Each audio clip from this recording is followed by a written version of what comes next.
We continue in Hilchot Talmud Torah, the Mishneh Torah. Rabbeinu Gadol Rambam Zal, Perek He, Halacha Yod Bet, or Halacha Heth in some editions. You should be able to see the screen in a moment in front of you. Omer Rabbeinu, En holakim kavod lethalmid bifnei harav. One does not show respect or honor in any way a talmid in the presence of his rav. Ela im ken haya derech rabo lahalok lo kavod. Unless it is known to us that this rav, he himself frequently takes actions or speaks in a way which indicate kavod to this talmid. In other words, he obviously holds this talmid in high regard, and he is willing to say so in front of others. In which case, if we do the same, it will not be considered in any way a slight to the rav.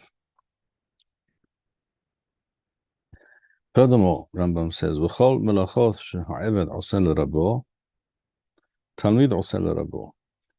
All those types of assistance and work that it was common in those times for an eved, for a servant, a slave, to perform for his master, the talmid does for his rav as well, in a similar manner. So if, for example, let's say the rav is old and frail, and he usually has an eved who walks with him and holds his arm, makes sure he doesn't lose his balance. The talmid can and should do the same thing. And if the eved dresses or undresses the rav, again, usually because of his age, shall we say, and the talmid does the same. The talmid should see himself and as a kind of eved vis-a-vis his rav, and he should not consider it to be below his beneath his dignity. In fact, quite the opposite. Gadol shimusha shel Torah yoter milimuda, says in the Talmud Bavli Masechet Barachot. So being mishamesh chacham is a very great thing. One can learn much by being in close proximity on a regular basis with a true chacham b'Torah. One can learn many things from such interactions that one does not learn by attending a shiur in the yeshiva, shall we say. ואם היה במקום שאין מכירים אותו ולא היו לו תפילין וחש שמא יאמרו עבד הוא. Now, if this talmid, who is a talmid chachamim, he's a chacham in his own right, or at least a talmid chachamim, and we're talking about a place where he is not well known, a community, a town where he's not well known, and people will see him assisting this rav in such a manner, and he's not wearing tefillin because it was not common for avadim, kna'anim, to be wearing tefillin all the time. But for Talmidei Chachamim it was common, it was the normal practice. In that case, and therefore he's hash shema yomaru eved, and he may therefore be concerned that people will assume that he's an eved, kna'ani, and this has an impact on his yahus, on his halachic status. and has many possible ramifications. If people, for example, do not know who he is and they just see him acting in this way and they say, "Oh, he's an Eved," and then they see this person has a child, they'll assume this person is also an Eved. And again, this is not necessarily what he would want for himself or his family. Therefore, in such a case, in that case, he should not either put on the shoe for his Rav, nor remove his shoe, shall we say, in the bathhouse or in his home, or whatever it is, so that people will recognize that he's not an Eved, he's not like other Avadim, because if he were an Eved, then he would do these things. And a Chacham who does not allow his Talmid to do such things for him, to assist him in the most mundane tasks. First of all, he is preventing this Talmid from doing acts of Gemilut Hasadim, which are, of course, very, very important to any person. Doing Gemilut Hasadim is a great thing. To one's Rav, Kal Wahomer. So he's preventing him from doing Hased, and Porek Mimenu Yirat Shamayim, and he's also deliberately or otherwise, he's likely to cause this Talmid to have less Yirat Shamayim, because humbling oneself with regards to true Chachmei Torah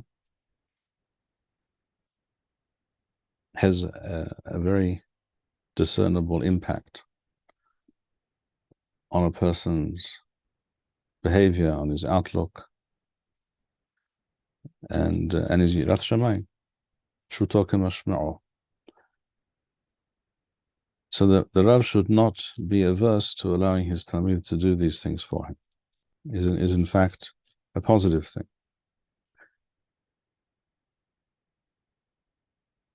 On the other hand, v'chol Talmid shemizarzel b'davar mikol kavod rabo. On the other hand, a Talmid who makes light of being mishamesh his Rav and helping him, assisting him in various ways, even, as we said, the most mundane and even lowly kinds of things. Gorem la shechina shetistalech miYisrael. Why is that? Because one of the important aspects of a true, rational, and ethical human society, Kal Vachomer, how much more so a true, authentic Jewish society, is that there is a hierarchy. The idea that is common today amongst many, that everybody's equal, everybody has an equal voice, one man, one vote. I'm not sure you're allowed to say nowadays one man, one vote, but however you wish to frame it. And everyone's opinion is equal in weight to anybody else's opinion. And all respect all ideas and all opinions and all philosophical, ideological positions and cultures and civilizations have to be regarded as equal. This is one of the tenets of postmodernism, because nobody knows anything, whether they think something is correct or not correct, and therefore it's just your opinion. Well, this may be a shock to some people, but that's a lie. That's simply not true. Some people know a whole lot more than others, and they should be listened to. Certainly, you should take their opinion much more seriously than that of some empty-headed nobody. The pasuk states, "Et yishishim chochmah." True wisdom is to be found amongst the older. Yashish is usually a very old person. Even just age by itself usually adds wisdom, should do. Certainly in the case of Talmidei Chachamim, age itself equals wisdom. And in a society where there is no hierarchy, there is no, the younger do not show respect for the older, the unlearned do not show respect for the learned. Those who know in their heart that they are not on the same level as the other person in terms of Yirat Shamayim, in terms of spiritual level, well, they should defer to those who are greater than themselves. And that leads to a healthy society. The opposite leads to a disintegrating society. And this is why the world today looks as it is. So the act of a Talmid being Meshamesh his Rav is not simply because the Rav needs assistance, which may be true. There's also something of intrinsic value in such a reality. It can be compared, and it should be compared to. In fact, it's even greater. The comparison exists, but it's even more obvious and more significant in the case of Talmid and a Rav, or common people and a Chacham, but it can be compared to Kibud Av Va'em. One has to respect one's parents and treat them in a certain way. First and foremost, because Hashem said to do so, and they are your parents. That's just a fact. Whether you have certain criticisms of them or not, or whether you think you led a terribly difficult childhood, which is a common complaint amongst younger people nowadays, frequently completely baseless.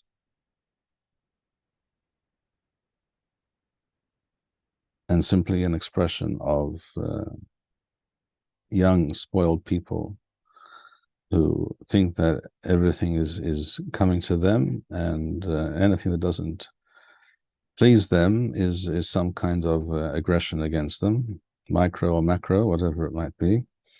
And this is, of course, is pure insanity.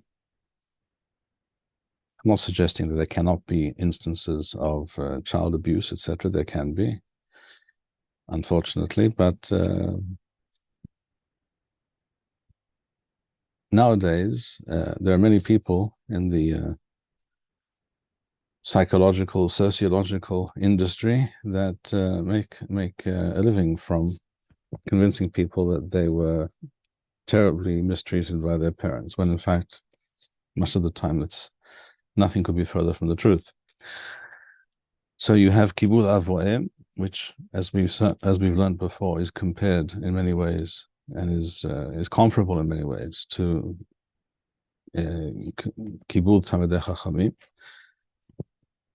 All Jews are required to mechabed Chacham b'Torah, and first and foremost the Talmid, and because hopefully the Talmid has a closer connection to, and therefore a better understanding of this person, of this Chacham, and hopefully more of an appreciation of why he should be held in high regard.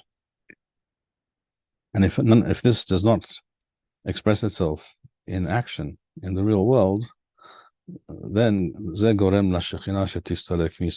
leads to a society where Hulspa Yasgeh, as it says at the end of Masechet Sotah, where audacity and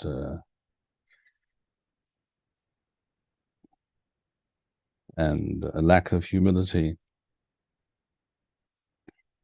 and in general hefkeruth, general lack of restraint and lack of respect permeates society. Once a society reaches that point, it's very, very difficult to turn it around.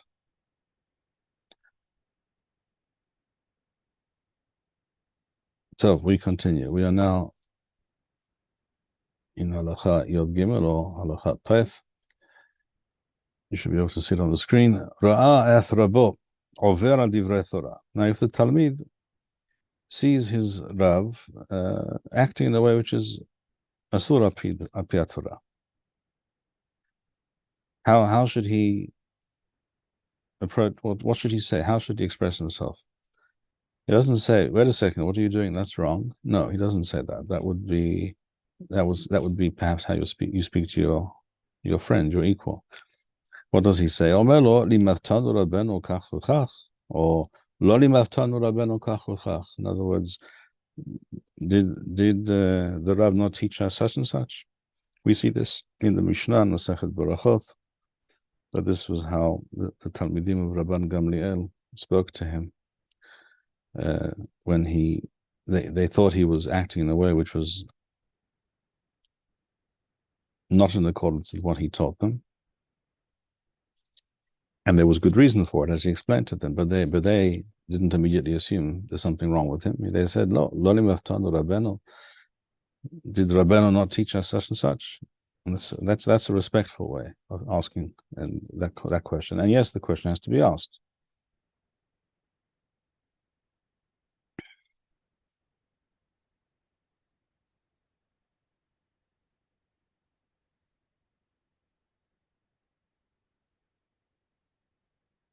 בכל זמן שמזכיר שמועה בפניו,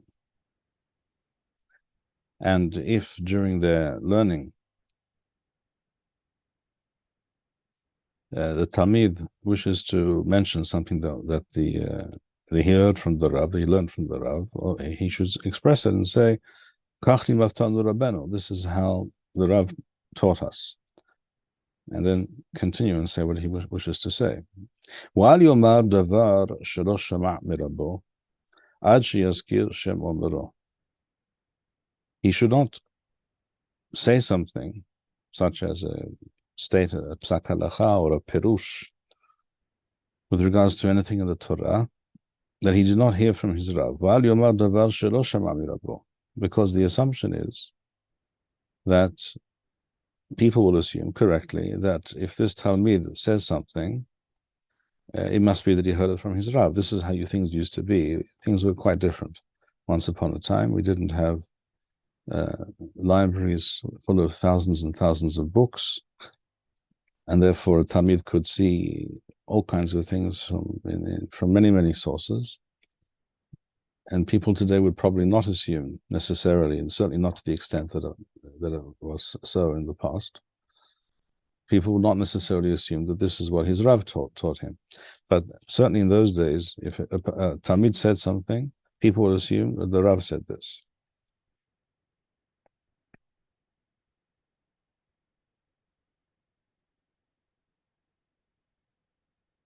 So if it's something that he heard from someone else, not from his Rav, he has to say from whom he heard it. We see this in Chazal frequently, that a certain Talmid says something, certain Rav says something, even though we know who his Rav usually was, in most cases who his Rav was, and maybe he's even stating it in front of his Rav, but he always immediately says, in whose name he says this. I heard this in the name of Rav, or so-and-so said in the name of Shemuel, etc. And then people will know that it's not necessarily his Rav's opinion, but someone else's opinion. If that's not the case, then people could assume that's his Rav's opinion, and then tomorrow they'll report in the Beit Midrash as something that his Rav said.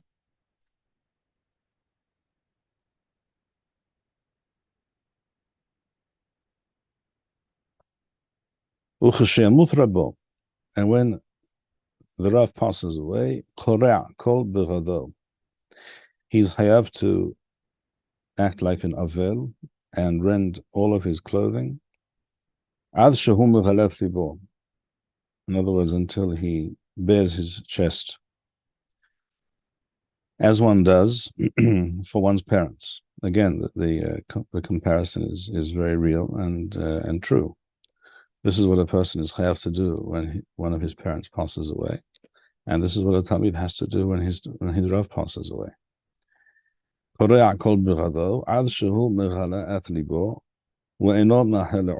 he's not allowed ever to mend that article of clothing. In other words, that rip that he tore in his clothing is to remain that way now forever.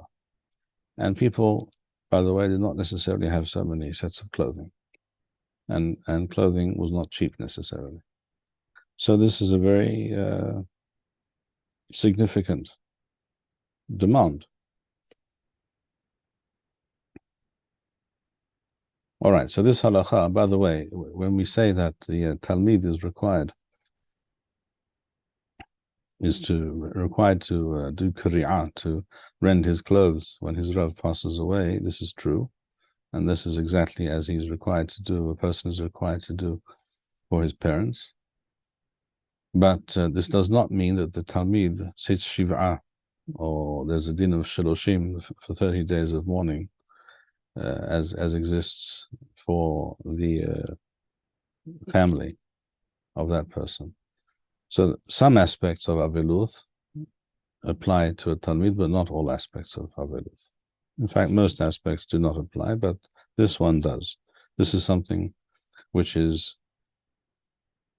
visible, something which is evident to all. So when people see a talmid walking around with torn clothing, and it's obvious that it's not simply because he got his cloak caught on a nail sticking out of the wall, but because he rendered his clothing because his rav passed away. This also is a very major statement, visible to all. It's an education in some ways for all of those who see this, as well as for the talmid himself. But he's not hayav be'aveluth in the general sense. Rambam continues. When is this the case? That the talmid is hayav to be korah kol bichado, to rend his clothes in this way as we described. L'rabo muvhak shalamav mimenu rov chochmato. This is true of his rav muvhak. It was usual in those times, and it's also frequently the case today, that a person may have studied Torah or heard Torah or went to many shiurim from many different sources, but he has a particular, there is a particular chacham who is his rav muvhak. Shalamav mimenu rov chochmato. Rov chochmato, nowadays, first of all, let's explain what it meant in those days. In ancient times, chokhmah has to do with understanding of Torah, as opposed to a more basic knowledge of awareness of a halakha or an idea.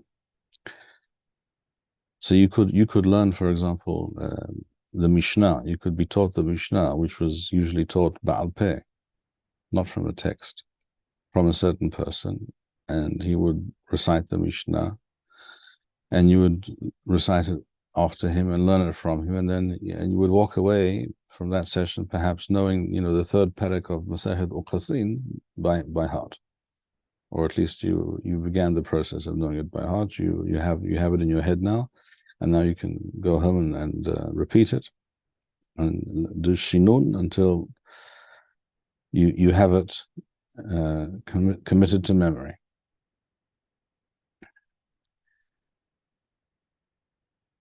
But that same person may not be the person who then explains to you the ins and outs of what the Mishnah is saying. And that is called Chokhmah. As we see in Masechet Kiddushin and the Bavli Daf Mem Teth, that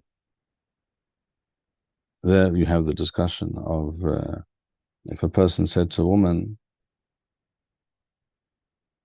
you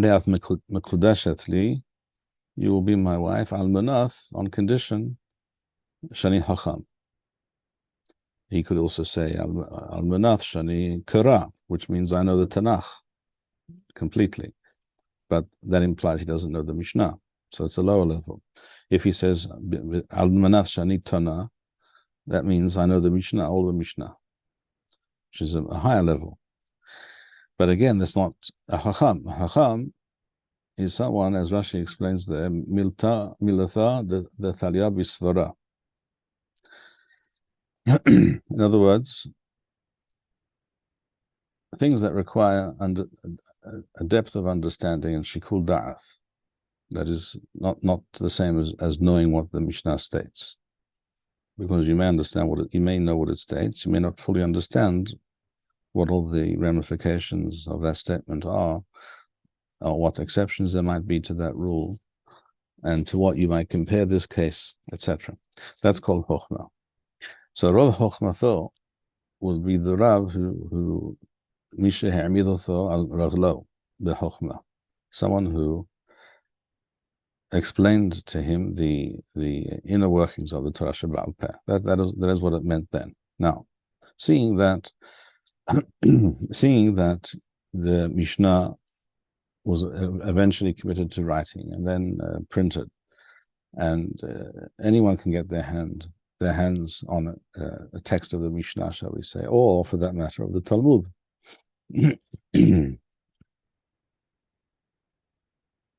And if you can read the Talmud, if you can understand the Talmud, then there are many aids and translations and what have you today which assist you to do this. And then perhaps you would think, I don't need the Rav to understand the Talmud. Then you might be correct. First of all, you have Rashi, shall we say. If you can understand just with Rashi, well, you're doing very well. Ataba makom tov, you're doing very well indeed. If you need all kinds of other aids, okay, that's also fine. But the fact is, you could learn that daf of the Gemara and understand what it says about the Mishnah. So where does the Rav come into this? So the Chokhmah today needs to be understood more in terms of what people often refer to today as a shitat limud, an approach, methodology, overall understanding of how one learns and what kind of books and texts one should go to in the first place, in the second place, etc. And all this makes a big difference in the end, a very big difference. So that's how this concept should be understood today. Shulamad mimenu rav chokhmatho. Aval im lo lamad mimenu rav chokhmatho, harei ze talmid haver. If Rav Chokhmatho, most of his real understanding of the Torah, the inner workings of the Torah Shebaal Peh, it could also be of the Torah Shebichtav, by the way. If a person teaches in a deep and profound way Tanakh, which exists, which is real. For example, a person who teaches Tanakh and is able to convey a deep understanding of Lashon HaKodesh, of the various meanings, shades of meaning and connotations of a certain pa'al, a certain shoresh, a certain verb, a certain shem, a certain noun in the Torah, in the Navi, or as it appears also in Chazal, and it might mean it's something slightly different in Chazal from what it means in the Torah.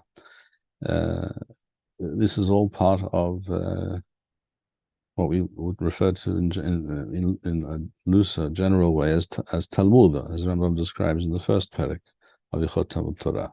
The Talmud is a deeper understanding and investigation of the material before you.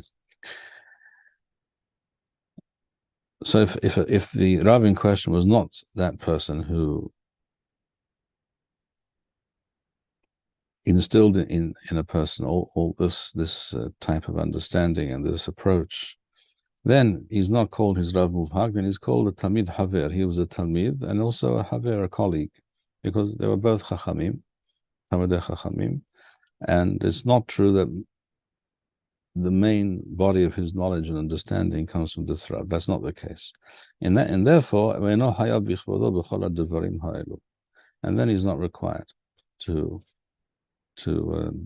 behave in exactly as we described here. Aval, what must he do?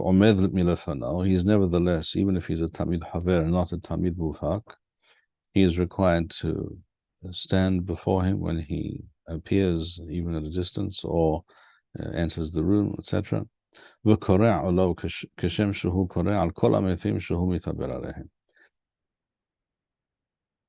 Which means that he's required also when the Rav dies to do Qur'ah, but not as for one's parent, but in a less hamur, a less stringent fashion, which means he's have to be Qur'ah tefah. Tefah is 8 centimeters, roughly. And we're talking, and not all his clothing, but just his upper garment, his outer garment. So let's say he's wearing some kind of a jacket, and then under the jacket some kind of a shirt. In the case of a parent or a Rav Muvhak, he has to rend all of those items. In the case of other relatives, that a person is hayav to mit'abel, to act according to the laws of Aveluth. So only the first beged must be ripped.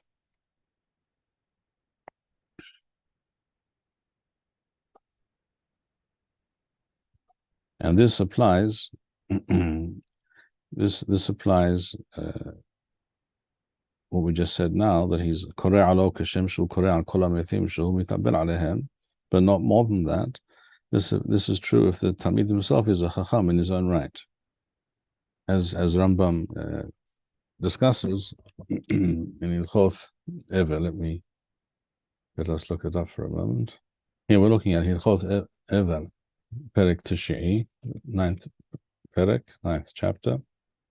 Rambam writes here in Halacha Yod. First of all, Rambam says, Avar, Hacham Shemeth, when a Hacham Torah dies, Hakol Karavo, all the Jews in that vicinity who are aware of this event, they are all considered to be his Kuruvim, as if they were family members, Hakol Karavo. And therefore, Hakol Kora'im Alo, Ad Shemeghalim At Libehem, Waholasim Miyamin. And therefore, they all are Korea Ad Shemeghalim Et Libehen, until they, and as we said before, as one does for a parent.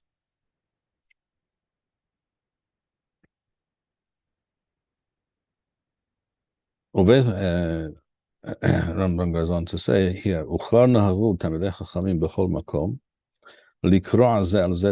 even though this is not the Furash in the Talmud, Talmidei Chachamim kora'im ze al ze tefah, af al pi shehem shovim, even though they are equal. Wa'en echad mehem melamed et havero. Just the fact there was a Talmid Chachamim who passed away, this was the common practice. Okay, we continue. We return to Hilchot Talmud Torah. Halakha Teth here, or another editions, Halakha Teth. Afilo lo lamad mimeno elo davar echad, ben katan, ben gadol, omed milefano, v'koreh alo. The person knows that they learned something, even relatively minor thing, from another person. At least to that extent, this person was his Rav. He taught him something which he didn't know, and he has to remember that fact. So even if he learned only one thing, davar echad, omed milefano v'koreh alo. I think I mentioned to you that I heard once that Agaon Rabbeinu Yosef Shalom El Yashiv Zitzal, when Agaon Rav Yoshua Neuwirth Zatzal, the author of Shmirat Shabbat Hilchot, would sometimes come to him to ask him questions and ask his advice and whatever it might be. Rabbi Yashiv stood up when he entered the room. He was much older than Rav Neuwirth, and no one doubted who was the greater in Torah, but he also knew who Rav Neuwirth was, and he stood up, and that is a lesson for all of us to take to heart. Perhaps if we would have asked him, he may have said, well, I learned, Devar Echad Mimeno. That might be the reason, or in general, because it is the way of Talmidei Chachamim to hold each other in high regard. Rambam continues, V'chol Talmid Chachamim shede'otho mechuanoth, any Chacham whose de'oth, of course, are midoth, as we've explained many times. In other words, he doesn't think in terms of making an impression on others. He's not always looking for a way to increase his stature in the eyes of others. Quite the opposite. It's called Tamid Chachamim shede'otham mechuanot. Eno medaber b'fnei mishu gadol mimeno b'chokhmah. He does not speak. He listens. He doesn't speak very much. He doesn't have to. Tamid he always has a lot to say in the presence of people who are much greater than himself. That's not a good sign usually. Even though he knows that up until this point in time I haven't learned anything from this particular person, but he knows that this person is greater than himself in Torah, and therefore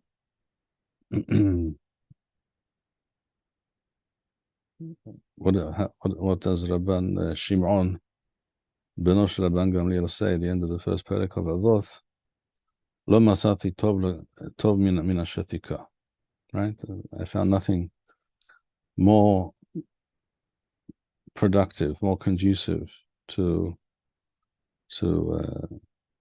becoming the person that I wish to become than simply being silent and listening to others, hearing what others are saying. Lo masati laguf tov min hashetika.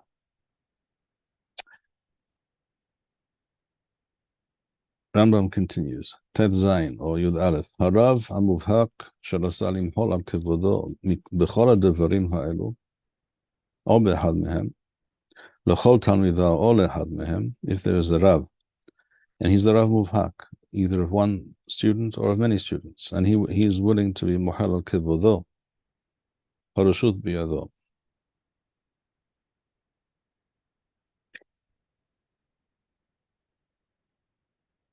So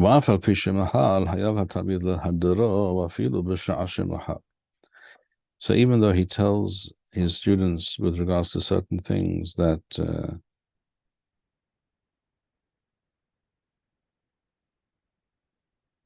I don't want you to stand up, you don't have to stand up completely, or he says to him, don't stand when I come into the room. He's allowed to do so, harashut biyado, as opposed to the melech, who cannot opt to do that. Nevertheless, the Talmid hayav lahadaro, he has to do something which indicates kavod. And Rambam writes elsewhere.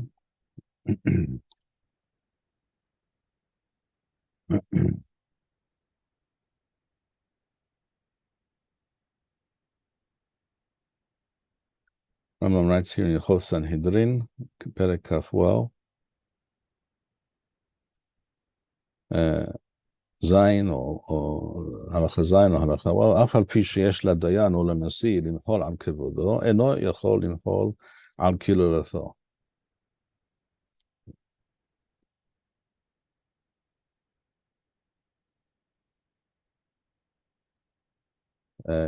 Rambam continues.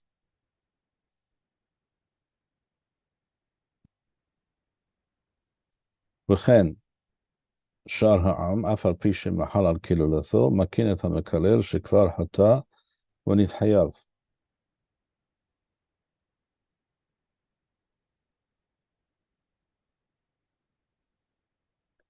And then Rambam goes on to say the next halacha heth, אבל מי שנתחייב נידוי מפני שהפקיר בבית דין. In other words, a person who made light of a beit din, that, for example, ordered him to do something, and he made it quite clear that he couldn't care less what the beit din has to say. And the Chachamim and the beit din are willing not to take it personally. They're allowed to do so, but this is on condition